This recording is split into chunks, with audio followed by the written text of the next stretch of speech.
On the news, Senate President Godswill Akpabio bows to pressure, says Ningi will rejoin Senate in a few days. INEC announces 19 political parties to participate in Ondo governorship election. And Minister of Works David Umahi calls for a state of emergency on Lagos bridges.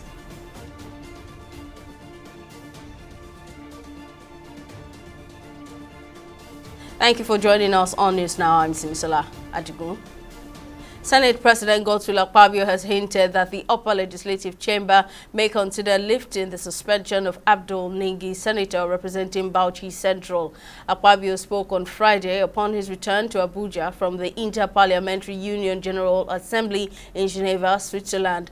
Early this month, Senator Ningi sparked controversy when he alleged that the 2024 budget had been padded by 3 trillion naira and that the country is operating 2 budgets concurrently.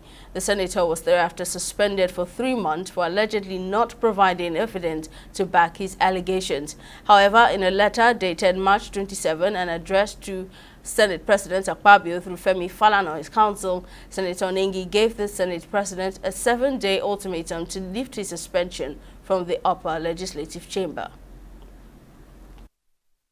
Lagos State Governor Babajide Sanwo-Olu has rejoiced with Nigerians, particularly Christians and Lagos residents, as they celebrate this year's Easter.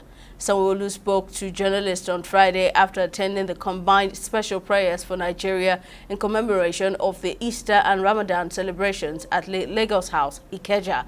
The governor urged Nigerians and Christians in particular to reflect on the sacrifice and love that Jesus Christ showed to mankind through his crucifixion and resurrection. I want to wish all Lagosians, all of our Christian faiths, the best celebration of this Easter period, as we have just ended the Christian Lenten service. I believe that it's been a worthy journey for all of our Christian brothers and sisters, who had gone, in fasting, to ask, for strengthening of our states, of our country. But it's also a time for us to thank Lagosians for their patience, for their understanding in all of the various verticals of intervention that were put forward. Areas of intervention in health, in public transportation, in food and food security, and ensuring also that we are about bringing out solutions that can ease, the economic pressure that we see in the country. And it's beginning to turn around. And that's what we said a couple of weeks ago, that there is nothing that is difficult that stays forever. My wish is for all of us to enjoy the season, to be as peaceful as we have always been, to do things in moderation and ensure that we keep the sanctity and the peace and tranquility that Lagos is known for. Ahead of the November 16 governorship election in Ondo State, the Independent National Electoral Commission (INEC) says 19 political parties will be participating in the exercise. Speaking during a meeting with the representatives of political parties in Akure, the Ondo State Resident Electoral Commissioner of the Commission, Moluwatoyin Babalola, said the parties have indicated their interest in fielding candidates in the election. The INEC REC appealed to all parties to adhere strictly to the guidelines and rules and regulations in their constitutions in the conduct of their primaries next month. She equally advised them to ensure that their primary elections are conducted in a peaceful, orderly and transparent manner to ensure the credibility of the outcomes. Minister of Works, Senator Dave Umahi, has urged the National Assembly to declare a state of emergency on 2 vital bridges in Lagos, the 3rd Mainland Bridge and the Carter Bridge, due to the severity of the current damage. Umahi made the call during a recent inspection tour of key infrastructure projects in Lagos alongside members of the National Assembly Joint Committee on Works. According to the minister, only the 2nd Mainland Bridge is currently deemed safe for heavy-duty vehicles, while the 3rd Mainland Bridge and Carter Bridge require specialized repairs to address the underwater challenges, a process Umahi believes would be significantly expedited by a state of emergency. We have 3 critical underwater challenges, and that is the deflection of the slab, nothing to worry about. We've contacted Beja. Beja is already understudying it and are going to give us a report. But this is most specialized kind of underwater works. And I want the National Assembly to take very special note that this is the worst of the challenges we're having in these two bridges. And the Tom Mainland Bridge alone, to reconstruct it now, will take over 6 trillion, God forbid, if anything goes wrong. So we would like you to give attention to it, because without Mr. President's special intervention, we would have been in a very difficult situation now. We from the National Assembly, we are prepared, but we know most of these things come directly from the executive. Honorable Minister, it will be very nice immediately to invoke the power of the President when you get into him, to see how most of this critical infrastructure have been built for years, should be given special attention, because what we see in the budgetary provision cannot handle some of these projects. In security matters, a serving officer of the Nigerian military, Air Commodore John E. Judigal, who foiled a robbery and kidnap attempt by suspected criminals known as One Chance in Wuse, Abuja, has been conferred with the National Merit Award for Change and Good Governance. The actions of the Nigeria Air Force personnel led to the arrest of 3 suspects as well as the rescue of 2 female victims during the incident on February 14 along Accra Road, Wuse, Zone 5, Abuja, at about 7:28 p.m. While presenting the award in Abuja, the President, Independent Magazine Publishers Association of Nigeria, Judo Baka, lauded the awardee for his selfless contributions in bringing change and transformation in all ramifications to the nation's security system. Investigation also report revealed that you were diligent and calculative in the intervention that foiled a robbery and kidnapped attempted by suspected criminals known as One Chance in FCT, leading to the arrest of the 3 suspects and rescue of the 2 female victims. You also proved your worth and competence as an outstanding senior military officer of international repute by supporting the effort of the Nigerian Defense Headquarters to provide quality welfare services for personnel to ensure that the troops provide continuous support to civil authority to achieve good governance. It is in the line of what the members of the Armed Forces of Nigeria will do at any given time, always putting ourselves in harm's way to protect citizens of this country. So we applauded him.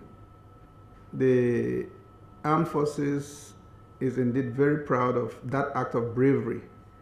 So we are pleased that you, standing from afar, noted, his, that feat, and decided to honor him the way you have done. As a commissioned officer, it's duty bound that when one sees anything happening that is not anything that is not lawful, one should take steps to ensure that is not being committed. So I must thank you gentlemen for recognizing this.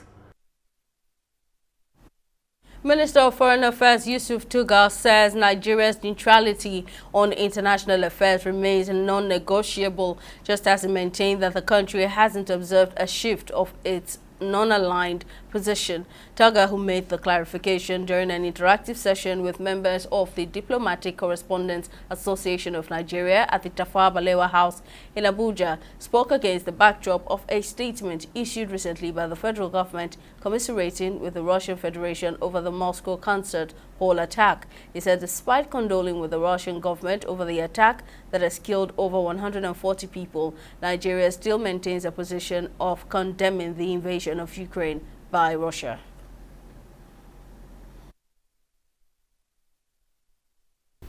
The tradition of condoling with countries when they have such unfortunate incidents occur continues. It's not new, and Russia is not an enemy. If you go back to the Soviet era and the Cold War era, the Soviet Union had very close relations with Nigeria. Ajakuta steel complex was built by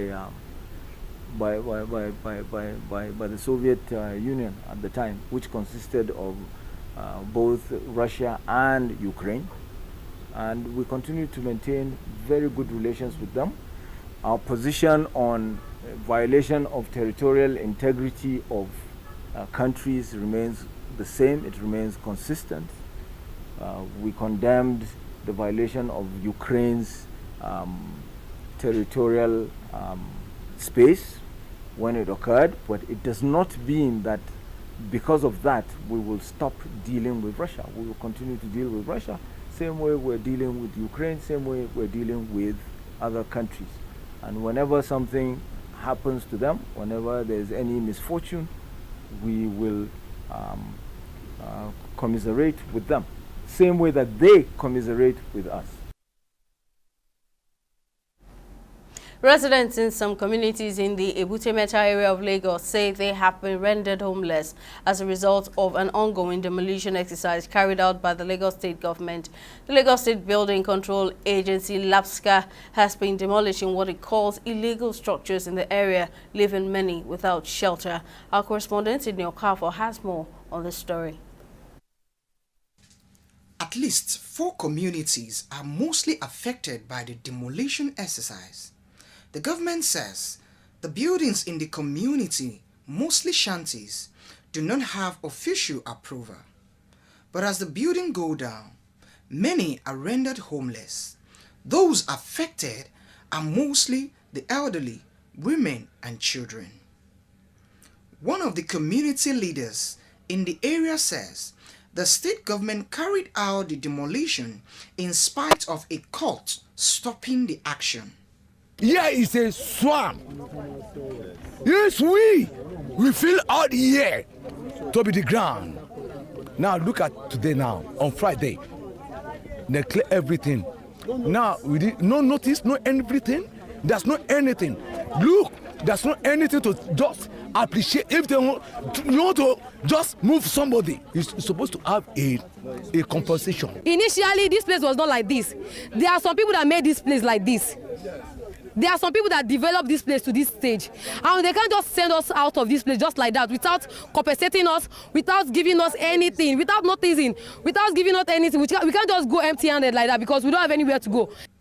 Many in the communities are now without shelter. A civil society organization wants the government to provide alternative shelter for them.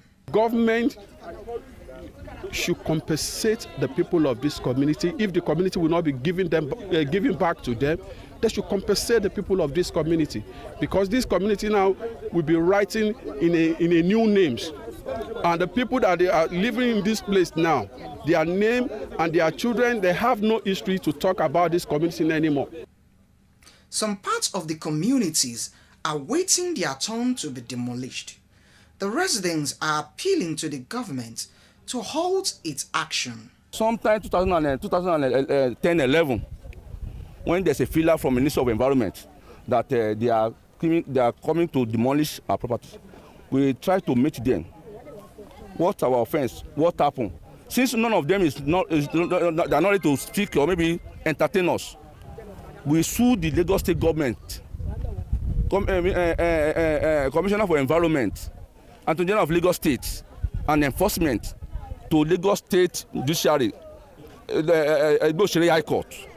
We are at court for 2 years and 3 months, in which the statement was very clear that since they don't have, because they asked them, since they don't have any say or maybe they don't have anything to do with us, and they are not provide low-income houses for the teeming Lagosians, so they should let us be. They are also asking for compensation or relocation and humanitarian supplies to help them cope with the current difficulty they are dealing with at the moment. Sydney Okafo, TV 360, Lagos.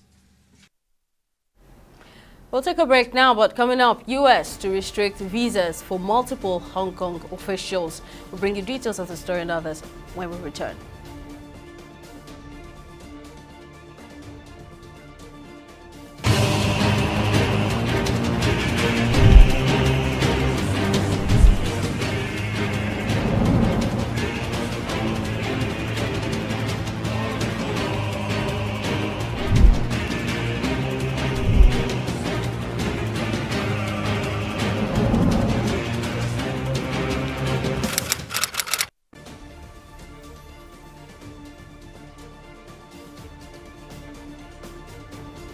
Welcome back. Let's give you a recap of our top stories. Senate President Godswill Akpabio has hinted that the upper legislative chamber may consider lifting the suspension on Abdul Nengi, senator representing Bauchi Central. Akpabio spoke on Friday upon his return to Abuja from the Inter-Parliamentary Union General Assembly in Geneva, Switzerland. Early this month, Nengi sparked controversy when he alleged that the 2024 budget had been padded by 3 trillion naira and that the country is operating 2 budgets concurrently. He was thereafter suspended by the Senate. We also told you that ahead of the November 16 governorship election in Ondo State, the Independent National Electoral Commission (INEC) says 19 political parties will be participating in the exercise. Speaking during a meeting with the representatives of political parties in Akure, the Ondo State Resident Electoral Commissioner of the Commission, Moluwatoyin Babalola, said the parties have indicated their interest in fielding candidates in the election. The INEC REC appealed to all parties to adhere strictly to the guidelines, rules and regulations in their constitutions in the conduct of their primaries next month. Now, in case you missed any of our news bulletins, and for more updates, you can catch us on Limex World TV or log on Andevio TV or log on to our website on www.tv360nigeria.com. You can also follow us on our social media platforms on Twitter, Instagram and YouTube at TV360 Nigeria, or download our mobile app on Google Play Store, Huawei App Gallery and Apple Store. On Facebook, we're at TV360 Online.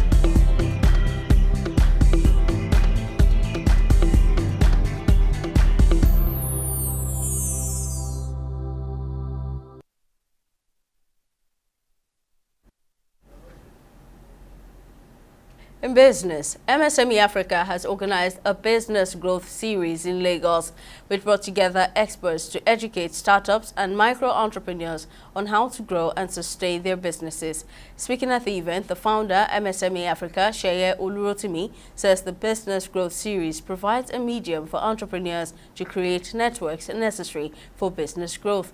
TV360's correspondent, Chidi Igwe, has the rest in this next report. Owing to a highly competitive market riddled with economic challenges, MSME Africa has prioritized rendering assistance to small and medium enterprises owners, leading to the Business Growth Series, which helps SMEs identify common mistakes made in businesses and prefer solutions. Organizers and partners say the need to help capacity building prompted the series. So the idea of Business Growth Series is to create a platform for MSMEs to come listen to fellow entrepreneurs and experts in the ecosystem, come speak to them about things that they need to know. So we just, we all need to have access to information, to knowledge. Let's bring in people who have run business for some time. Let's bring in people who also are experts in that specific field. Let them come and tell people what they need to know. Let them interact, let them network, let them ask questions, let them probably meet the next business partner at the program. So our mandate is to enable job creation in Lagos State. We ensure that we support businesses to expand in their business. As such, they are also able to get in more hands and create job. And that way, our mandate is also being met. So it's a 50-50 win-win thing. We know that we have to do this because the business owners and the entrepreneurs, they're actually the bedrock of the GDP and the economy generally in Nigeria as a whole. Business experts also cited the lack of understanding choice market terrains, amongst others, as mistakes made by SMEs. One very big mistake that I see that people make when they go into business is creating the product before getting the market. So I always say that if I had the opportunity to start all over again, I will build the market, get my customers first, get my audience before I start selling a product and then setting up a factory. One or two common mistakes I've seen small businesses making is that they don't keep records. That's one of the most important things. When you are starting small and you are thinking global, you're thinking global in the sense that you're going to rooms where you can be able to raise funding for yourself. You're going to rooms where you can be able to, get the right customers for yourself. So now you don't keep track or records, and then you see yourself putting so much effort, and at the end of the day, you can't see where these monies are going to. Participants at the event say they have gained valuable new knowledge, which they say will help accelerate their business growth. This program has been really impactful and insightful. We were taught on different areas on how to leverage technology to move our business to greater heights and how to assess opportunities from governments, Lagos State, federal government and the likes, and also how to pitch. If you apply for grants, how do you pitch, and some other opportunities that comes with it. They say that more effort should be put into developing small and medium enterprises, which have been found to be major contributors to economic and equitable growth. Chidi Igwe, TV360 News, Lagos. And on the foreign scene, the United States Secretary General Antonio Guterres has emphasized the importance of ending the destructive cycle of waste during an event commemorating the March 30 International Day of Zero Waste held in the UN headquarters. Guterres called on nations to embrace a waste-wise ethos and build a world free from waste. Our planet is drowning under a torrent of trash. Every year, humanity produces more than 2 billion tons of municipal solid waste. Rotting food, plastic bottles, chemical-laced electronics, and much more are tossed away without regard for our water, land, and air. As trash decays, it spews planet-warming greenhouse gases into our atmosphere, poisons our water and soil, and inflicts illness, disease, and even death among people around the world. Overconsumption is killing us. Humanity needs an intervention. Since last year, the Advisory Board on Zero Waste has been bringing partners together around this critical issue and what needs to be done to make zero waste a reality. Businesses must rethink their products to minimize wasteful packaging and maximize longevity and life cycle. Consumers must think twice about the goods and products they purchase and recycle or reuse wherever possible. Governments at all levels must build circular economies that address resource depletion and management and invest in modern waste management programs anchored in reuse, remanufacturing, recovery and waste prevention. And the global community must stand as one and work towards achieving a legally binding treaty to end plastic pollution. On this Zero Waste Day, let's pledge to end the destructive cycle of waste once and for all. Still on the foreign scene, the United States has announced that it is taking steps to put fresh visa curbs on Hong Kong officials responsible for cracking down on riots in the Chinese city, days after a new national security law came into force.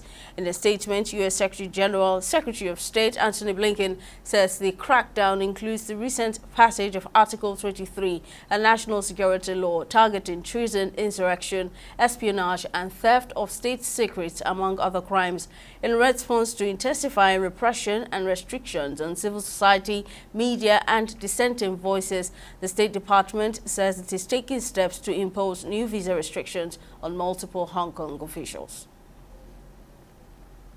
Well, up next is Entertainment Report on News Now.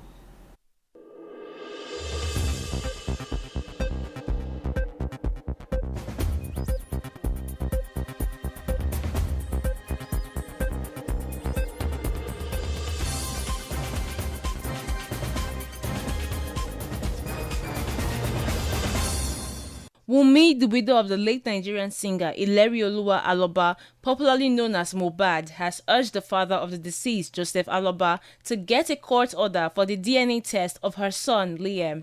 It was recalled that there have been calls by Mohbad's father and some concerned Nigerians for a DNA test to be conducted on the late singer's son to ascertain his true paternity. Wunmi had previously said she was open for a DNA test on her son, demanding that it should be conducted both in Nigeria and abroad. However, in a recent series of Instagram posts, Mohbad's widow cried out for help, claiming that she and Liam were being threatened. She, however, stated her willingness to carry out the DNA test and urged her father-in-law to get a court order.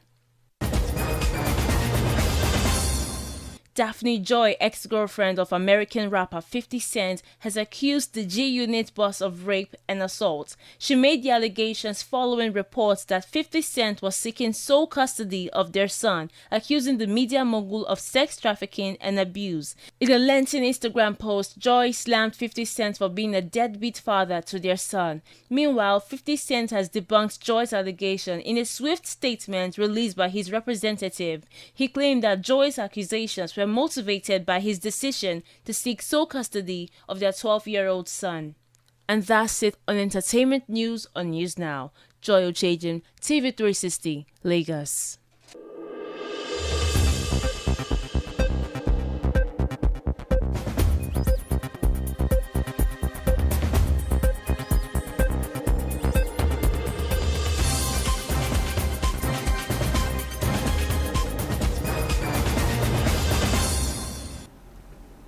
And finally on sports, Nigerian international Samuel Omorodion has seen his valuation soar in 6 months by 100%. According to Transfer Market, the 19-year-old's market value has increased from 400,000 euros to 40 million euros. Atletico Madrid signed the Spain under-20 striker for 6 million euros from Granada last summer, and since then his form and market value have steadily increased. Meanwhile, pundits say Omorodion could make history when Deportivo Alaves hosts Real Sociedad in a La Liga game on Sunday. That's all on News Now. Thank you for watching. See you next time.